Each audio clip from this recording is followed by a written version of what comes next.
I want you to understand there are two kinds of puppets here. The first puppet is the puppet organizations. You know, I don't know.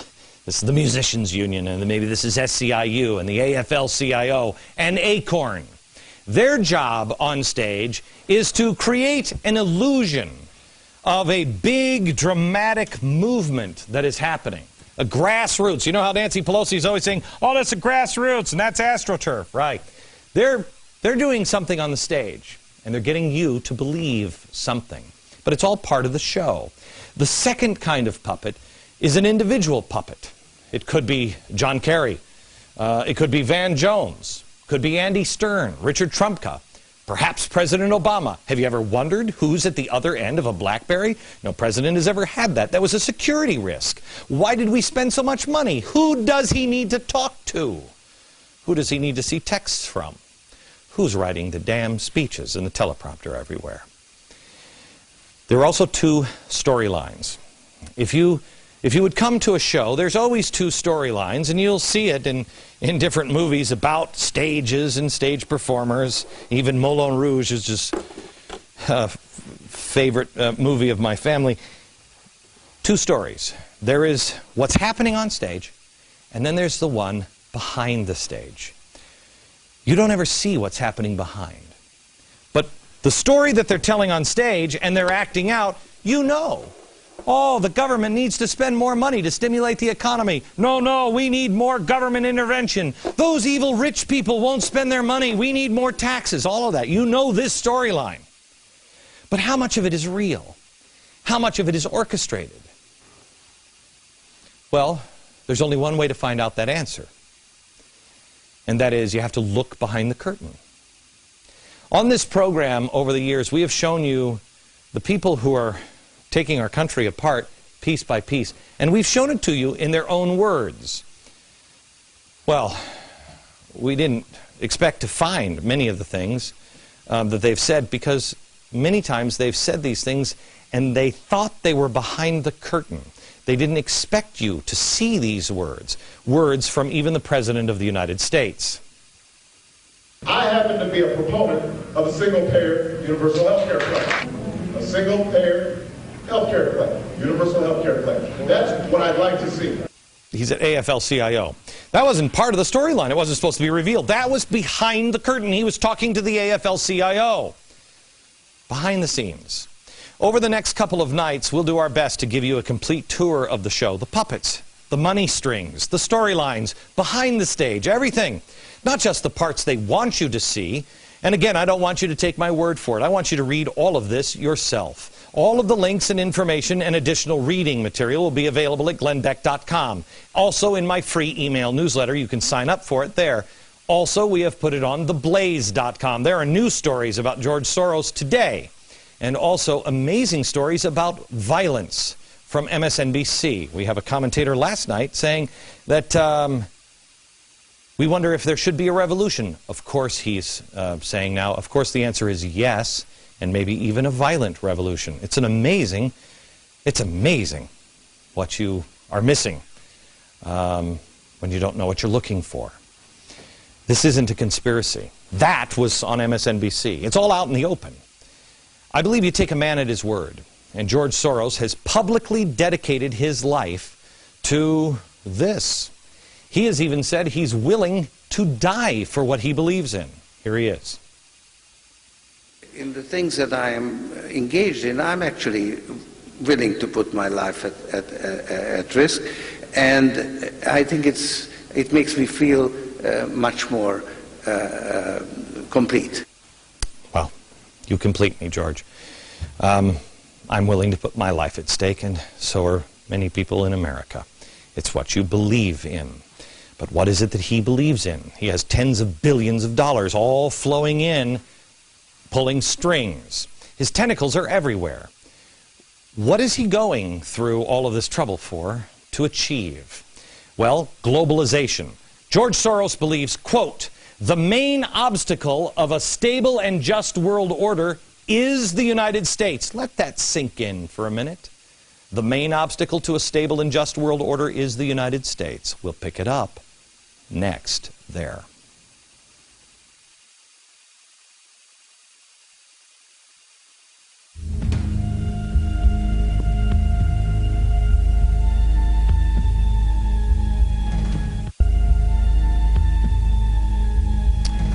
Tonight, George Soros, and tomorrow night, even more. Please DVR this series of shows. There's a lot of meat here that I need you to do your own homework on and learn the truth yourself. But we want to find out a little bit more about him and who he is and where did he come from. His childhood is shocking, traumatic. He grew up in Nazi Europe. 14 years old, he had to help the government confiscate the lands of his fellow Jewish friends and neighbors. He didn't grow up in a very Jewish household. His mother was a strong anti-Semite, George Soros' words, not mine. But when he had to go over and take the lands from the people, his Jewish friends and neighbors, who were being sent to the gas chambers, I can't imagine what that would do to a teenager or anybody, an adult. Well, what did it do to George Soros? In an interview with Steve Kroft, Soros was asked if he felt guilt at all about taking the property from the Jews as a teenager. He responded, no. He also said, quote, "I don't deny the Jews their national existence, but I don't want to be a part of it." Last night, the phone calls came in to Fox already before the show even aired, and they were saying that, there were Soros people, saying that I am an anti-Semite because I was going to report this. I mean, I'm probably more supportive of Israel and the Jews than George Soros is. But that's neither here nor there. I don't believe pointing out the man's tragic beginnings makes you an anti-Semite. On this program for the last couple of years, we've been telling you about the people and the places and the things that you had never even considered before. At least I hadn't. Most people hadn't. And I told you that there was a structure being put into place in our country, and it was designed to bring about the fundamental transformation that has been promised. Through the course of this journey of discovery, amazingly, all the paths, time after time, really led to one man, George Soros. One guy. There's a crisis collapsing our economy. George Soros. When the administration and the progressives look for a savior to step in and save the day, George Soros. He makes predictions, and his loyal followers make sure they come true. He's pulled no punches about the end game. It's one world government. The end of America's status as the prevailing world power. But why? Well, if you want to understand the why, you have to ask questions, and there's a few things that you need to know about George Soros. And here they are. People generally play with a certain set of rules. I am particularly interested in changes in the rules of the game. 80 years ago, George Soros was born. Little did the world know then, economies would collapse. Currencies would become worthless. Elections would be stolen. Regimes would fall. And one billionaire would find himself coincidentally at the center of it all. He was born in Budapest, Hungary on August 12, 1930, as George Schwartz, the son of Orthodox Jews. Today, Soros is an atheist who doesn't embrace his Jewish identity and rarely supports Jewish causes or Israel. I've not been very engaged in Israel. Why not? I think there are enough Jews to take care of Israel. In 1947, the Soros family relocated from Hungary to England, where George attended the Fabian Socialist London School of Economics. He moved to New York in 1956, became a U.S. citizen in 61, and at the age of 39, he started what would become the Quantum Fund, which he would use to attack currencies all across the globe. He later would be blamed for the financial collapses in Thailand, Malaysia, Indonesia, Japan, and Russia. And who could forget that he was the man who broke the Bank of England in 1992, shorting the British sterling by betting heavily that the currency would collapse, despite government assurances to the contrary. Today has been an extremely difficult and turbulent day. Massive speculative flows continue to disrupt the functioning exchange rate mechanism. The money that I made on this particular transaction, the estimate is about $1 billion. Along with currencies, Soros also collapses regimes. With his Open Society Fund, which was founded in 1979, Soros has helped fund the Velvet Revolution in the Czech Republic.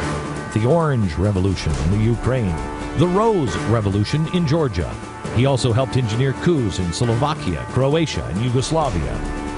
So what is his target now? Us. America. He said it himself on many occasions. He said, what I have done in other countries in terms of overturning bad governments, I'm going to do in this country. Our country needs us. And we need people like George Soros, who is fearless and willing to step up when it counts. Political analysts say the shadow party he has built here greatly resembles those he created in other countries before instigating a coup. He created his own party within a party, or his shadow party outside of the Democratic Party, the Center for American Progress. That was one of the original shadow party groups.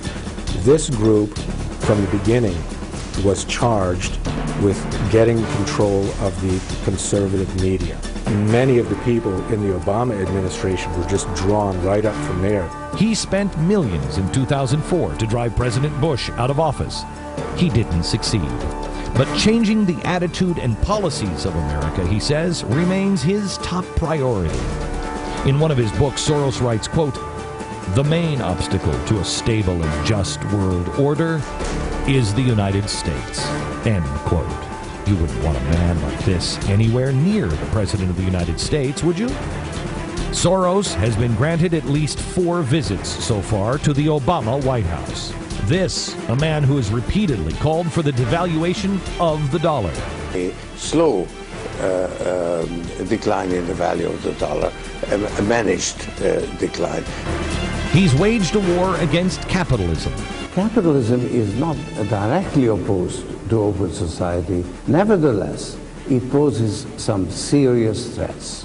This is a man who wants the world to be one global society without borders or individual governments. One global society and one global gatekeeper.